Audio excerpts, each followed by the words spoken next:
Hi all, I am Alfie Yusuf Joseph, Assistant Professor, Triple Department, SMIT, Adur. ഞാൻ ഇന്ന് എടുക്കുന്നത് third year triple സ്റ്റുഡൻസിന് പഠിക്കാനുള്ള semester S6ലുള്ള advance control തിയറിയിലെ module 5ലെ ഒരു പോർഷനാണ് describing function of dead zone non linearity. So, contents include describing function of dead zone non-linearity. We start with a question. Which systems exhibit dead zone non-linearity?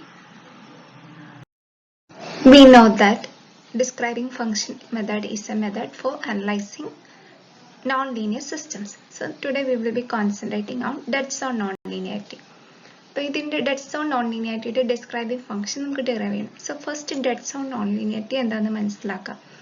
Input versus output. അതായത് dead zone എന്ന് വെച്ചാൽ ഇൻപുട്ടിന്റെ ഒരു particular value വരെ output ഒന്നും കിട്ടുന്നില്ല. Input apply ചെയ്താലും നമുക്ക് ഔട്ട്പുട്ട് എന്താ 0 തന്നെ കിട്ടും. ഇൻപുട്ടിന്റെ വാല്യൂ ഒരു സർട്ടൻ ലിമിറ്റിനേക്കാളും എക്സീഡ് ചെയ്യുമ്പോൾ മാത്രമാണ് ഔട്ട്പുട്ട് ഉണ്ടാകുന്നത്. സോ 0 to d/2 വരെ ഇൻപുട്ട് വേരി ചെയ്തപ്പോൾ ഔട്ട്പുട്ട് 0 ആണ്. അതേപോലെയാണ് റിവേഴ്സ് സൈക്കിളും 0 to -d/2 വരെ ഔട്ട്പുട്ട് 0 ആണ്. അതിനുശേഷം output it varies linearly with respect to input. Relationship linear ആണ് with constant slope k. So ഇതാണ് input versus output curve. ഇനി നമ്മുടെ input എന്ന് വെച്ചാൽ so output relation is 0 when input x less than d/2 and input output relationship is linear when input is greater than d/2. ഇതിന് ശേഷം linear ആയി. Input x equals capital X into sin omega t. So x versus omega t വരയ്ക്കുമ്പോൾ sinusoidal signal ആണ് x sin omega t. ഇനി നോക്കുക ഈ d/2 നേരെ താഴോട്ട് xന്റെ വാല്യൂ d/2 ആകുമ്പോൾ ഈ ഇവിടെ രണ്ട് പോയിന്റിൽ ഈ വേവ് ഫോമിൽ ഇന്റർസെക്ട് ചെയ്യും. കറസ്പോണ്ടിങ് ഒമേഗ ടി എന്ന് പറയുന്ന ആൽഫയും ഇത് പൈ ആണെങ്കിൽ ഇത്രയെന്ന് വെച്ചാൽ അതിനേക്കാളും കുറവാണ് പൈ മൈനസ് ആൽഫ. സോ ആ ഇന്റർവെല്ലിൽ നോക്കുക എക്സിന്റെ വാല്യൂ d/2 ആയപ്പം ഒമേഗ ടി എന്താ ആൽഫ വന്നു. സോ നമുക്ക് എന്ത് എഴുതാം എക്സ് സൈൻ ആൽഫ ഒമേഗ ടിയുടെ സ്ഥാനത്ത് ആൽഫ ഈക്വൽസ് എന്ത് കൊടുത്തു d/2 and sine alpha equals എന്ത് കൊടുക്കാം d/2 into X. Alpha equals എന്ത് എഴുതാം സൈൻ ഇൻവേഴ്സ് d/2x. അതിന് ഇക്വേഷൻ നമ്പർ കൊടുക്കാം. സോ ഇതാണ് നമ്മളിപ്പോൾ കൺസിഡർ ചെയ്തത്. previously കണ്ടു input versus omega T corresponding value of alpha എന്ന് പറഞ്ഞ സൈൻ ഇൻവേഴ്സ് d/2x എന്ന് കിട്ടി. ഇനി നമുക്ക് ഔട്ട്പുട്ട് വേഴ്സസ് ഒമേഗ ടി വരയ്ക്കണം. And output of non linearity നോക്കിക്കേ 0 to π ഇന്റർവൽ അതിനെ ഡിവൈഡ് ചെയ്തേക്കുന്ന 3 റീജിയൻസ് ആണ്. അതെങ്ങനെയാണ് ഇത് വരയ്ക്കുന്നതെന്ന് പറയാം. സോ ഇവിടെ നോക്കുക ഒമേഗ ടി 0 to ആൽഫ വരെ വേരി ചെയ്തപ്പോൾ നമുക്ക് കിട്ടിയ ഔട്ട്പുട്ട് എന്താ 0 ആണ്. സോ ആ ഇന്റർവെല്ലിൽ ഔട്ട്പുട്ട് എന്തായിട്ട് മാർക്ക് ചെയ്യണം 0 ആയിട്ട് മാർക്ക് ചെയ്യണം. അതിനുശേഷം ആൽഫ തൊട്ട് പൈ മൈനസ് ആൽഫയ്ക്ക് വരെ നമ്മുടെ ഔട്ട്പുട്ട് ലീനിയർലി ഇൻക്രീസ് ചെയ്യുവാണ് അല്ലെ. എക്സ് മാറുന്ന അനുസരിച്ച് ഔട്ട്പുട്ട് കോൺസ്റ്റന്റ് ആയിട്ട് സ്ലോപ്പ് ഇൻറ്റു എക്സ് ഇന്റർസെപ്റ്റ് ആയിട്ട് വരുവാണ്. സോ ഈ ഓരോ ഇൻസ്റ്റന്റേനിയസ് വാല്യൂവിനെ എക്സ് എന്നാ റെപ്രസെന്റ് ചെയ്യുന്നത്. സപ്പോസ് ഇവിടം വരെ ഇരുന്നോട്ടെ എക്സ് ഇവിടം വരെ കിട്ടി. അതായത് ഒറിജിൻ തൊട്ട് ഇവിടം വരെയാണ് എക്സ് എന്ന് നമ്മൾ റെപ്രസെന്റ് ചെയ്യേണ്ടത്. നമുക്ക് വേണ്ടത് ഈ വൈ ആണ്. വൈ എന്ന് പറഞ്ഞാൽ സ്ലോപ്പ് ഇൻറ്റു എക്സ് ഇന്റർസെപ്റ്റ് ആണ്. അപ്പൊ അവിടെ എക്സ് ഇന്റർസെപ്റ്റ് എത്ര മതി ഇവിടം വരെ മതി.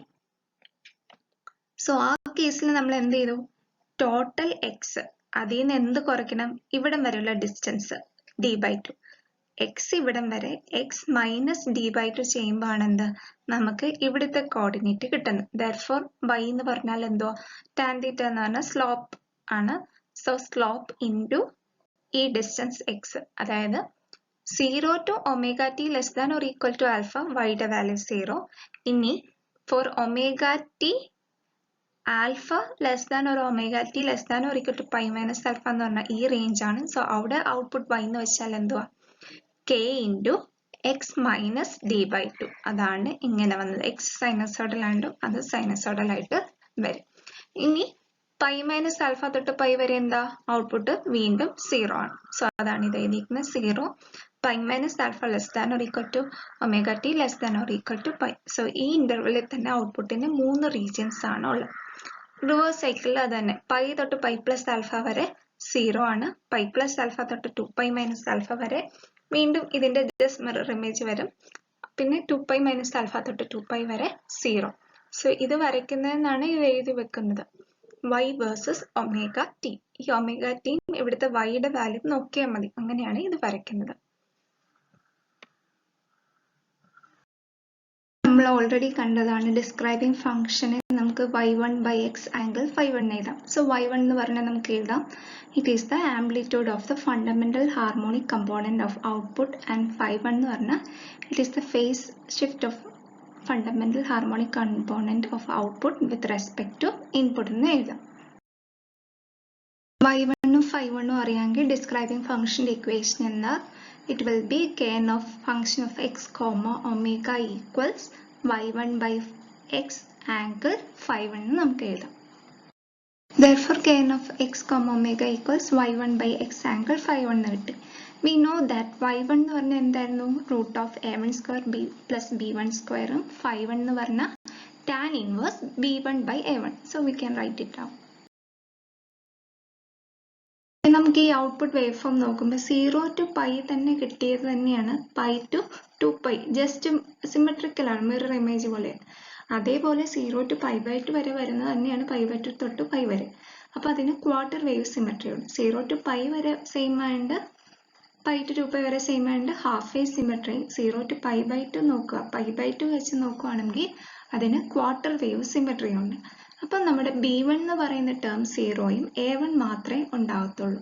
a1 എന്ന് പറയുന്നത് നമുക്ക് കണ്ടുപിടിക്കാം.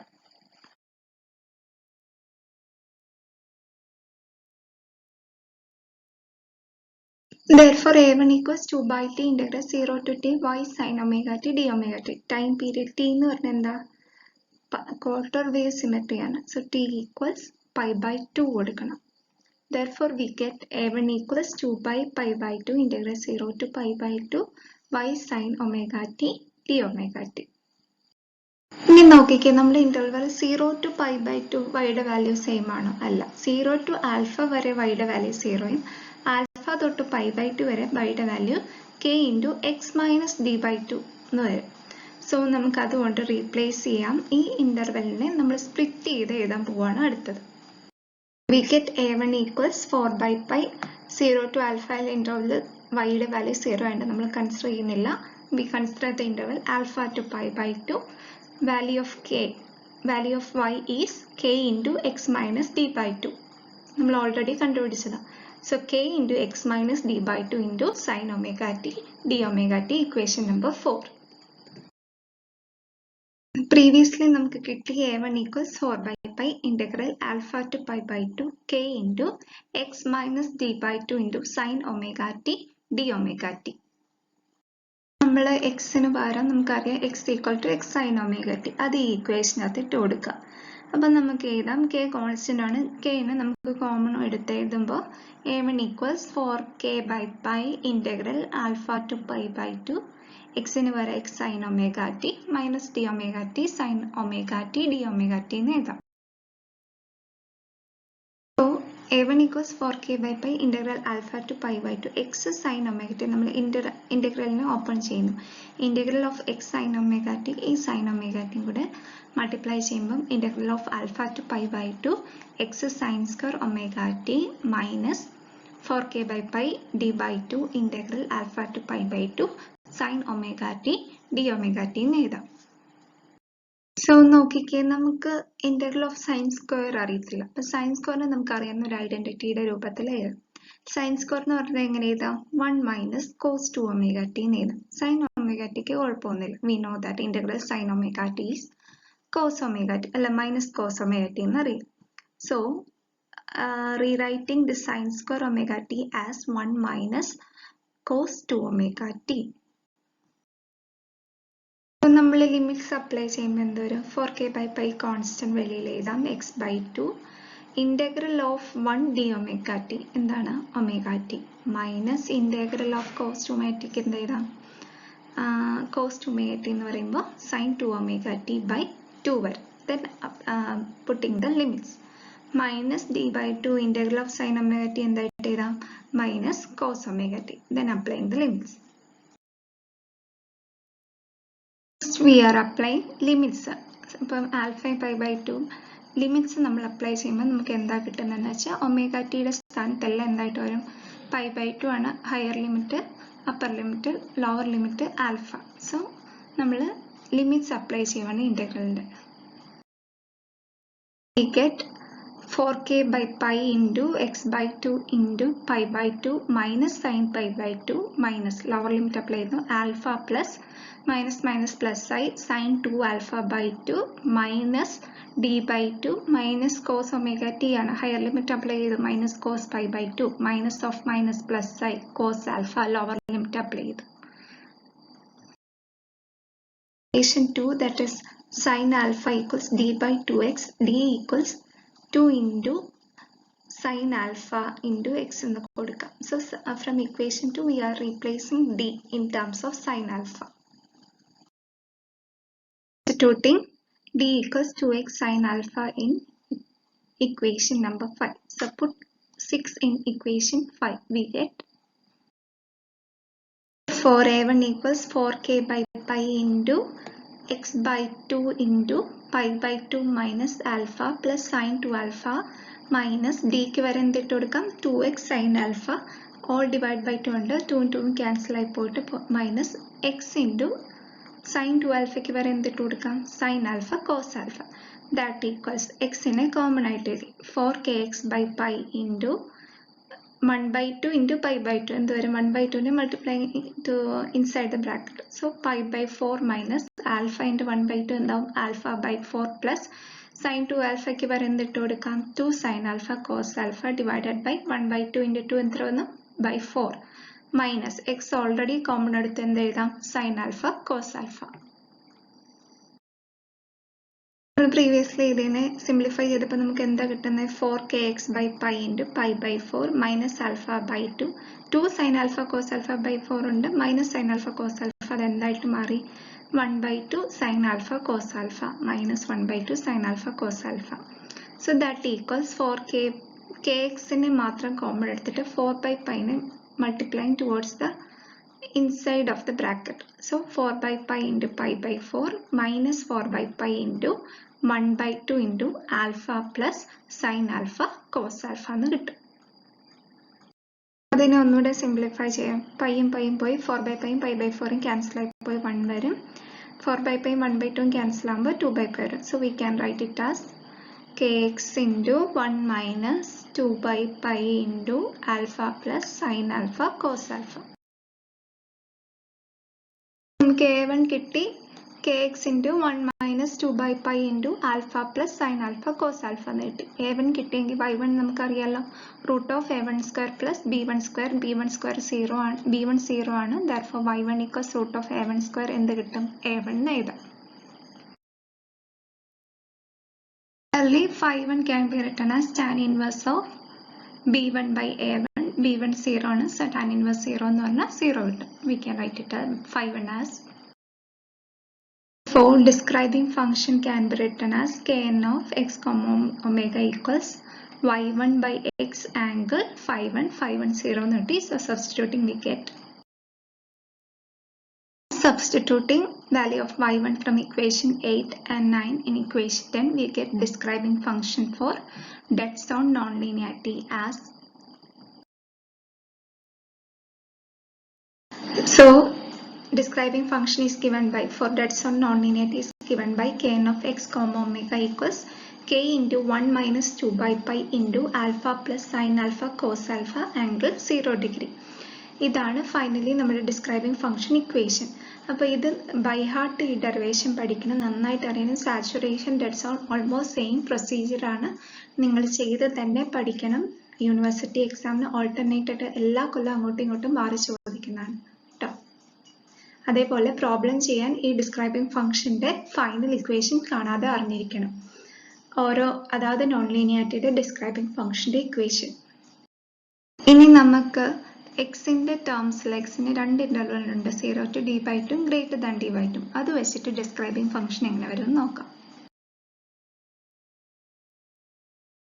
We get when x is less than d/2 maximum value kn of x comma omega എന്ന് പറയുന്നത് 0 x greater than d/2 എന്ന് പറഞ്ഞാൽ നമുക്ക് കിട്ടിയത് തന്നെ k into k into x by x എന്ന് പറയുമ്പോൾ അത് ക്യാൻസൽ ആയി പോകും കേട്ടോ, describing function. So k into 1 minus 2 by pi into alpha plus sin alpha cos alpha. നമുക്ക് ഇക്വേഷൻ 2 ന്ന് sin alpha equals d by 2x എന്ന് കിട്ടും. അത് വെച്ചിട്ട് നമുക്കൊരു റൈറ്റ് ആംഗിളുടെ ട്രയാങ്കിൾ വരയ്ക്കാം. അതിൻ്റെ opposite side d by 2x എന്ന് കൊടുക്കുക, സൈൻ ആൽഫ. അതിൻ്റെ അകത്തുനിന്ന് കോസ് ആൽഫ എന്താന്ന് ഹൈപ്പോട്ടിന്യൂസ് കണ്ടുപിടിക്കാം, കോസ് ആൽഫയും കിട്ടും.